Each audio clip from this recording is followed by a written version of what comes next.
अब था कमरिया राजा जी गोले गोले घूमे। कारी दें, जैसे भी खान सर का एक उदाहरण ले ले कि बकलोलिया के चक्कर में तुम लोग मत पड़ना, लड़का लोग बाल आगे गिरा लेती है, चक्कर में पड़िएगा, आपका लाइफ बर्बाद होगा। किया जाता है या दुर्गा जी का विसर्जन किया जाता है तो सबसे फूहड़ फूहड़ वहाँ भोजपुरी गाना बजता है, मगर उस पर कोई सवाल नहीं उठाता है सर। गाँव थे, जैसे भी नीतीश कुमार जी ने एक सेक्स से संबंधी एक बात जो विधानसभा में बोला, मैं भी शादी होगा लड़का लड़की में तो जो पुरुष है वो तो रोज रात में जो सदिया होता है उसके साथ करता है ना। नमस्कार दोस्तों, मैं बिहारी बाबू हेमराज, बड़े को प्रणाम और छोटे को शुभ प्यार। दोस्तों आजकल बहुत ही एक अच्छा गाना जो है से वायरल हो रहा है, जो टीचर के ऊपर ये गाना तो बना नहीं है, मगर टीचर जो हैं, कुछ शिक्षिकाएं जो हैं इंजॉय ले रही है। राजा जी गोले गोले कमरिया घूमे, कुछ इस तरह से एक गाना है जो काफ़ी वायरल हो रहा है। कुछ जो ट्रेनिंग कर रही थी लड़कियां, जो बीपीएससी का जो एग्ज़ाम में जो अच्छे किए थे उनको जो सेलेक्ट किया गया था, जो टीचर बने हैं। तो आज चलिए इसी मुद्दा पर हम बात करते हैं। एक अच्छे प्रधानाध्यापक थे, अब रिटायर हो चुके हैं, तो ये अपना परिचय बताएंगे। तो सबसे पहले आपको बिहारी बाबू चैनल में आपका स्वागत है सर। बहुत बहुत धन्यवाद। और मेरा नाम अजीत कुमार हुआ, मैं सेवानिवृत्त प्रधानाध्यापक के साथ बिहार राज्य बीपीएससी प्राथमिक शिक्षक संघ का प्रदेश अध्यक्ष भी हूँ। तो दोस्तों अभी मैं हेलीकॉप्टर हाउस पर हूँ और ये देख रहे हैं कि हेलीकॉप्टर भी बना हुआ है। तो सर हम आपसे एक चीज़ सवाल पूछना चाहते हैं, क्या जो शिक्षिकाएं जो हैं या लड़कियां हैं या जो लड़के हैं जो टीचर बन जाते हैं, क्या उनका हक नहीं है कि वो डांस करें? हाँ, मेरे ख्याल से सचमुच आपने बहुत समसामयिक प्रश्न आपने हमसे पूछा। इन दिनों काफ़ी ये वीडियो वायरल हो रहा है, और ये वीडियो वायरल जो अभी नव नियुक्त जो बीपीएससी द्वारा जो विशेषकर शिक्षक या शिक्षिका जो किसी डाइट प्रशिक्षण संस्थान में जो प्रशिक्षण ले रही हैं, दीपावली के क्रम में उन लोग एक अपना सांस्कृतिक कार्यक्रम के रूप में अपना खुशी पूर्वक जश्न मनाते हुए एक नृत्य का कार्यक्रम पर ये वीडियो वायरल हुआ है। लेकिन मेरे ख्याल से जो वीडियो वायरल हुआ और इसमें कई तरह के जो कमेंट आ रहे हैं, मेरे ख्याल से सही नहीं है। क्योंकि जो शिक्षक या शिक्षिका जो बने हैं, तो मेरे ख्याल से संगीत और नृत्य शिक्षा का एक अभिन्न अंग है। क्योंकि आजकल विशेषकर छात्र छात्राओं पर शैक्षणिक दबाव इतना अधिक पड़ रहा है कि उन लोग काफ़ी प्रसन्नचित्त मुद्रा में नज़र नहीं आते हैं। और अगर विद्यालय में भी संगीत या छोटी मोटी अगर नृत्य कला के माध्यम से अगर उन लोग को बीच में अगर एक मनोरंजन का माध्यम बताते हुए अगर उन लोग को शिक्षा के क्षेत्र में अगर काफ़ी अध्यापन कार्य अगर किया जाए, तो मेरे ख्याल से यह गलत नहीं है। क्योंकि शिक्षा के साथ संगीत व नृत्य का एक अन्योन्याश्रय संबंध है। हाँ, ये जरूरी है कि प्रथम दृष्टया वो संगीत और नृत्य पर उन शिक्षिकाओं को जो वीडियो वायरल हुआ है, वो देखने से लगता है कि वे काफ़ी उस क्षेत्र में निपुण है, और कमेंट का यही कारण भी है। लेकिन ऐसा नहीं है कि शिक्षिका के पास अगर संगीत या नृत्य का अगर कला है तो ये कोई गैर जिम्मेदाराना कार्य उन लोगों के द्वारा किया गया, ऐसा मैं नहीं समझता। अगर दोस्तों देखा जाए तो ये एक वीडियो और वायरल हुआ था, जो कुछ जो शिक्षिकाएं जो हैं से रील्स बना रही थी। उस रील्स पर ध्यान से अगर आप देखेंगे तो उस गाना में बहुत ओल्ड इज गोल्ड कहा जाता है उस सॉन्ग को। बैठ जा, उठ जा, घूम जा, ये बहुत पुराना शायद आपके युग के ये गाना है। तो उस गाना को भी काफ़ी वायरल किया गया था, और ऐसे भी बहुत ऐसे जो शिक्षक हैं जो रील्स बना कर अब बच्चों को डांस करा कर एक एक्टिविटी के जरिए बच्चों को पढ़ा भी रहे हैं और कुछ शिक्षा भी दे रहे हैं। अच्छे, आखिर क्या कारण था कि वहाँ पर गर्ल हॉस्टल में उन लोग ट्रेनिंग जो लड़कियां ले रहे हैं उन लोग को छुट्टी नहीं दिया गया और उन लोग को एक जश्न के माहौल में जीना पड़ा? क्या भोजपुरी गाना गलत है या सही है? हाँ, जिस तरह से उन लोग को अपने परिवार से दूर रहकर जहाँ उन लोग प्रशिक्षण प्राप्त कर रही थी, तो के पाठक जो शिक्षा विभाग के मुख्य अपर सचिव हैं, उन्होंने स्वयं कहा है कि आप जहाँ कहीं भी हैं वो आपका परिवार है, परिवार के बीच ही आप दीपावली या कोई भी पर्व त्यौहार मनाएं। तो ऐसी स्थिति में अगर नृत्य संगीत का अगर कार्यक्रम का आयोजन अगर नवनियुक्त शिक्षक या शिक्षिका के द्वारा किया गया, तो ये कोई गलत नहीं कहा जा सकता है। देखने से ज़रूर लगता है, और विशेषकर इस मामले में कि एक शिक्षिका जो बच्चों को एक ऐसा ज्ञान देती हैं और ये ऐसा नृत्य कर रही है, तो नृत्य एक कला है। भगवान शिव जिन्हें नटराज भी कहा जाता है, वे नृत्य के देव हैं। सरस्वती संगीत की देवी कहलाती हैं। तो संगीत और नृत्य का अन्योन्याश्रय संबंध के साथ साथ शिक्षा के साथ भी इसका एक ऐसा लगाव और जुड़ाव है कि इसके माध्यम से बच्चों को अच्छी जानकारी दी जा सकती है। और अब तो खेल कूद नृत्य संगीत के माध्यम से सरकार भी प्रोत्साहन दे रही है कि बच्चों को खेल गतिविधि से, नृत्य गतिविधि से बच्चों को पढ़ाने में आप ज़्यादा हिस्सेदारी रुचि लें, ताकि बच्चों जो शिक्षा का ज्ञान ग्रहण करते करते जो बोर होते हैं, थोड़ा वो मनोरंजन के क्षेत्र में आए और उनका मन का बहलाव हो जाए, उन्हें सुकून बन जाए।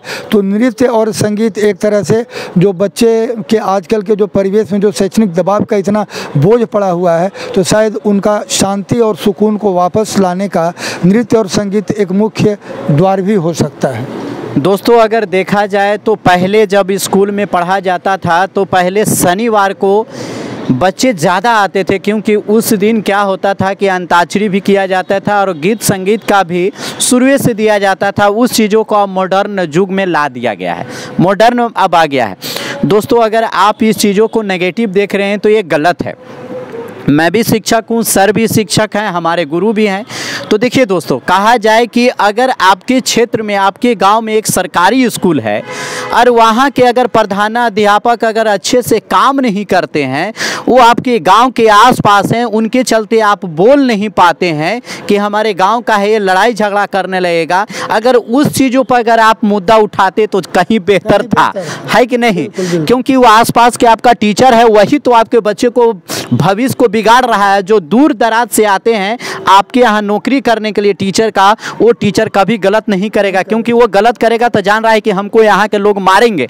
मगर सबसे ज़्यादा अगर सरकारी स्कूल को अगर ध्वस्त करता है ना, तो जिस थाली में खाता है वही थाली को वो बदनाम करता है और वही थाली को तोड़ता है कि नहीं? और वही थाली में उच्छेद करता है। तो ऐसे टीचर के ऊपर आप रोल उठाइए तो ज़्यादा बेनिफिट होगी। इस पर क्या कहना चाहते हैं? हाँ, बिल्कुल आपने सही कहा कि जो शिक्षक बच्चों के भविष्य निर्माता शिक्षक तो कहलाते हैं, लेकिन वे विद्यालय में आकर यूं ही समय काटते हैं, रुचि नहीं लेते हैं, पढ़ाने के पास उनके पास कोई कलात्मक कोई क्षमता नहीं है, दक्षता नहीं है, तो उन पर प्रश्न खड़ा किया जा सकता है।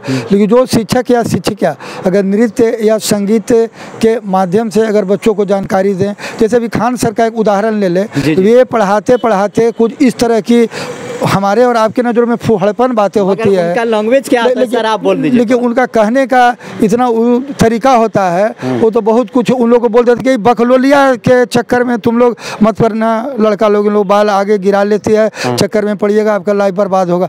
उनको लोग बुरा नहीं मानता है, क्योंकि आज का जो जनरल जो वातावरण है, परिवेश है, उसके अनुसार वे कहते हैं। यही अगर गांव के विद्यालय में मेरे जैसा शिक्षक या किसी शिक्षिका के द्वारा अगर ये बात अगर कही जाए तो इसको अन्यथा नेगेटिव ले लेते हैं, नकारात्मक बात लेकर के और काफ़ी हो हल्ला और हंगामा होता है। जैसे भी नीतीश कुमार जी ने एक सेक्स से संबंधी एक बात जो विधानसभा में बोला, मैं भी इसको सही नहीं मानता हूं कि एक संवैधानिक पद पर हैं, लेकिन उनका बात जो कहने का जो अंदाज था वो गलत तरीका हो सकता है। लेकिन मैटर उन्होंने कहा वो जनसंख्या नियंत्रण के लिए एक बात अच्छी ही थी, लेकिन शायद उन्हें सदन में इस तरह की बात नहीं करना चाहिए था। कहने के और भी तौर तरीके होते हैं। तो शिक्षिकाओं या शिक्षक को विद्यालय में अगर मनोरंजन के माध्यम से अगर बच्चों को अगर शिक्षा और ज्ञान की अगर जानकारी दी जाए तो कोई बुरा नहीं है। और जहाँ तक नृत्य का, शिक्षिका का वीडियो वायरल का सवाल है, तो एक नृत्य ऐसा चीज़ है कि जो शारीरिक, बौद्धिक, रचनात्मक, कला कौशल का विकास करता है। यानी शारीरिक क्षमता भी आपके अंदर अगर थोड़ा मंद अगर पड़ रही है तो नृत्य के माध्यम से पूरे शरीर में एक हलचल हो जाती है, खून का बहुत अच्छे ढंग से संचार होने लगता है। और एक जो तकनीक है वो बुरा नहीं है। अगर शिक्षिका लोग एक पर्व त्यौहार के मौके पर सांस्कृतिक कार्यक्रम के अंतर्गत अगर उन्होंने किसी संगीत पे अगर नृत्य आपस में किया है, कोई सड़क पर नहीं किया है, कोई आम जनता के बीच नहीं किया है। नहीं, सड़क के बात आप कहें तो एक बात आपको मैं बताऊं कि अगर किसी के घर में देखा जाता है आज के डेट में, तो सबसे ज़्यादा अगर शादी अगर होता है या सरस्वती जी का विसर्जन किया जाता है या दुर्गा जी का विसर्जन किया जाता है तो सबसे फूहड़ फूहड़ वहाँ भोजपुरी गाना बजता है, मगर उस पर कोई सवाल नहीं उठाता है सर। मगर एक टीचर अगर खुशी को एक खुशी बांट रही है आपस में, वहाँ पर कोई ज़्यादा गाना नहीं खराब था। कमरिया राजा जी गोले गोले घूमे, मगर उससे भी रद्दी रद्दी सरस्वती पूजा और दुर्गा पूजा में और छठ पूजा में तो खैर नहीं होता है।